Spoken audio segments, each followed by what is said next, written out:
Saya monitor proposal-proposal di Danantara. Setiap ada yang berhubungan dengan efisiensi, pengurangan kos, segala macam, saya selalu akan PMN kalau bisa. Tapi sampai sekarang juga proposalnya juga nggak terlalu jelas-jelas amat. Jadi kelihatannya nih arena Anda diskusi dengan Danantara semalam dijadikan ajang curcol Danantara ke Anda ya, untuk menekan saya kelihatannya. Kita tahu Pak, bahwa defisit kita itu kan sudah selama ini cukup ketat jagain. Apakah ada wacana untuk kemudian dilonggarkan? Kita tahu untuk tahun ini Pak, 1.300 triliun, utang jatuh tempo, berikut bayaran bunganya. Ya. Nah, saya terus terang bertanya-tanya terus Pak, ini apakah memang benar kita punya kemampuan bayar yang sound and clear untuk ini? Dan untuk tahun depan kira-kira seperti apa Pak? Jangan sampai terjadi default. Jadi tadi saya nggak mau jadi koboi, sekarang saya dipakai jadi koboi lagi rupanya.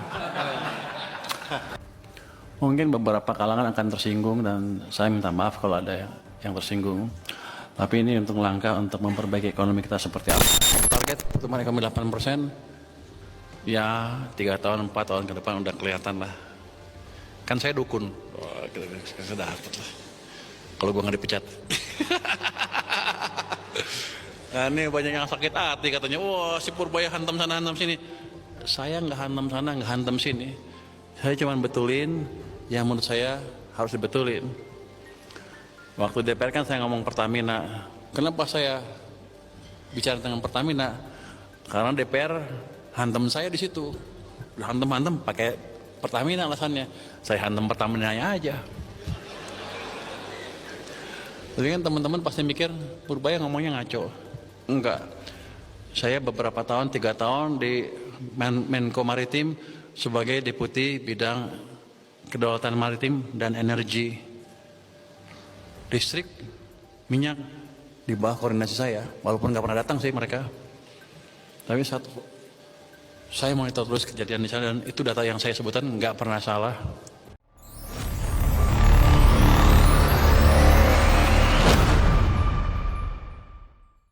Nama Purbaya Yudi Sadewa kini menjadi sorotan publik.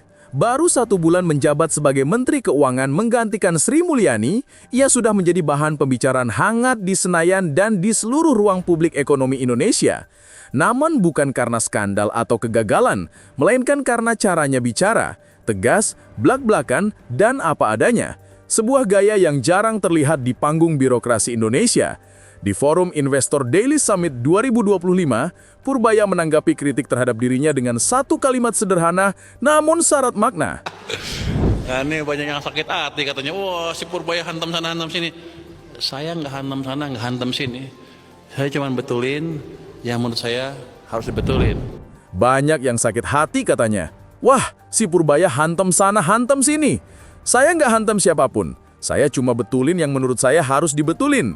Ucapan itu disambut tawa ringan para hadirin, namun di balik senyum tipis di wajahnya, tersimpan pesan yang dalam, bahwa ia tidak datang untuk menyenangkan siapapun, kecuali rakyat yang diwakilinya. Sejak awal, banyak pihak menilai Purbaya terlalu berani. Ia berbicara lantang soal Pertamina, soal BUMN yang dianggap boros dan tak efisien, bahkan soal alokasi anggaran yang macet di kementerian lain. Semua itu membuatnya dihantam balik oleh sejumlah anggota DPR RI yang menganggapnya terlalu ikut campur urusan kementerian lain. Namun seperti biasa, Purbaya menjawab dengan gaya khasnya, tenang, lugas, dan sedikit sinis. Saya nggak komentar soal kepentingan mereka, saya bodoh amat. Tapi saya berkepentingan anggaran saya terserap. Kalau nggak terserap ya saya ambil uangnya. Ujarnya di kantor Ditjen Pajak Jakarta. 11 yang meminta Pak Purbaya tidak mengomentari kementerian-kementerian lain. Ini kan juga salah satu tugas Pak Purbaya juga kan menyoroti. Saya nggak komentari kementerian yang lain, sebodoh amat. Tapi gini, saya berkepentingan anggaran saya terserap. Kalau nggak serap, saya ambil uangnya. Itu aja deh. Saya nggak komentari kerja mereka. Sebuah kalimat yang mungkin terdengar keras di telinga politisi, tapi justru menggambarkan logika sederhana seorang bendahara negara. Baginya, uang rakyat harus bekerja, bukan mengendap di meja birokrasi. Bukan menjadi alat politik di antara kementerian. Kritik terhadap Purbaya datang dari Ketua Komisi 11 DPR, Muhammad Misbahkun, yang menilai Purbaya terlalu sering berbicara soal kebijakan lintas kementerian dan seharusnya lebih fokus pada desain ekonomi nasional.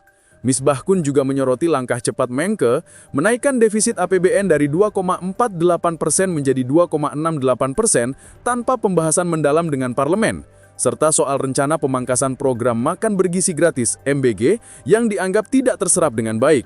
Bagi DPR, langkah itu perlu dibicarakan bersama. Tapi bagi Purbaya, masalahnya sederhana. Anggaran yang tidak terserap adalah bentuk pemborosan. Setiap tahun ada saja anggaran yang lebih, yang nggak terpakai. Ya saya ambil aja, kalau bisa dibelanjakan ke tempat lain, kenapa tidak? Ujar Purbaya santai namun tajam. Disinilah terlihat gaya khasnya. Ia bukan politisi, tapi ekonom yang berpikir dalam angka, efisiensi, dan logika sederhana. Dan mungkin disitulah sumber gesekan dengan parlemen yang penuh dinamika politik. Namun, jangan salah, Purbaya bukan sedang mencari musuh. Ia sedang mencari keteraturan di tengah kekacauan sistem anggaran. Dalam forum yang sama, ia menjelaskan bahwa ketika berbicara soal Pertamina, itu bukan karena ingin menyerang perusahaan plat merah tersebut, melainkan karena DPR terlebih dahulu menyerangnya lewat isu itu. Waktu DPR ngomong Pertamina, ya saya jawab, kalau mereka hantam saya pakai Pertamina, ya saya hantam balik Pertaminanya. Ujarnya disambut tawa peserta forum. Kata hantam mungkin terdengar kasar, tapi Purbaya memaknainya sebagai kejujuran dalam komunikasi publik. Ia tidak berbicara untuk menyerang pribadi, melainkan untuk mengingatkan bahwa masih banyak yang harus dibenahi dalam tata kelola BUMN, khususnya Pertamina. Dan memang, jika kita lihat, Pertamina selalu menjadi sorotan publik. Dari isu efisiensi, transparansi hingga proyek-proyek besar yang menyangkut kepentingan nasional. Purbaya tampaknya sadar bahwa berbicara teras tentang BUMN besar berarti menyentuh banyak kepentingan dan otomatis banyak pihak yang akan sakit hati. Namun justru disitulah letak balas dendam yang elegan yang dimaksudnya. Ia tidak membalas dengan marah, tidak menyerang balik individu, melainkan dengan menunjukkan hasil kerja dan argumentasi rasional. Purbaya memilih membalas serangan DPR dengan data, efisiensi, dan tindakan nyata. Dengan mempercepat realokasi anggaran, memastikan uang rakyat digunakan efektif, dan berani menegur kementerian yang malas menyerap anggaran.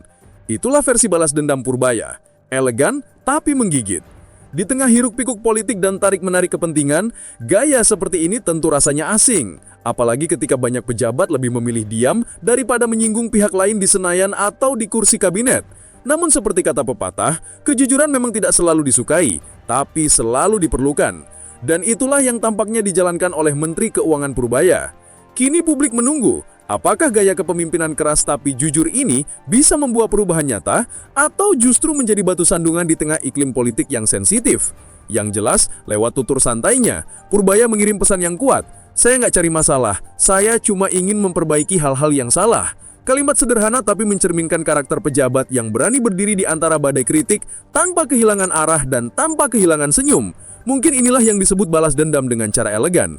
Bukan dengan amarah, tapi dengan ketegasan yang memaksa sistem bekerja lebih baik. Dan seperti yang dikatakannya sendiri, ia tidak ingin membangun citra. Ia hanya ingin memastikan uang rakyat benar-benar bekerja untuk rakyat. Dalam dunia politik yang seringkali dipenuhi basa-basi, kejujuran memang terasa seperti hantaman. Tapi justru dari sanalah perubahan dimulai. Purbaya Yudi Sadewa, Menteri Keuangan baru, mungkin sedang menunjukkan kepada publik bahwa kadang cara paling elegan untuk balas dendam adalah dengan bekerja lebih baik dari siapapun. Karena kejujuran bukan kelemahan, tapi kekuatan baru di tengah sistem yang letih.